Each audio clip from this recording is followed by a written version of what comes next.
Specials में डाल के ना पब्लिक ए बूढ़ी अरे सुन तारू हो। ए बूढ़ी एगो बीड़ी ना पिए बूढ़ी अरे जाए हमारे लगे बीड़ी नहीं खे।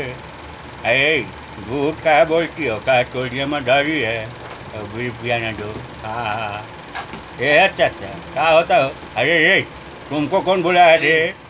चलो जा बुजुर्गों के बीच में नहीं आते हैं जाओ। ए आनंद मोहन अरे आनंद मोहन अरे आनंद मोहन अरे उठ ना दे लागू शंका लागल बा या आज कल के मेरा रुकम आ तुम ज्यादा बताई। ए आनंद मोहन अरे उठ ना रे। अरे आनंद मोहन उठ ना रे। ए बूढ़ी तू ही जा उठाओ आज कल के मेरा रुकम तुम ज्यादा बताई। अजी जाए ना बाबूजी हमने चुम कहते हैं तो चुमुक से कम बनता है।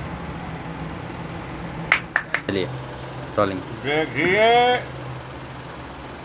हमारे जितने भी भाई हैं बंधु हैं उनके लिए हम लोग तत्पर रहते हैं सब कर लें।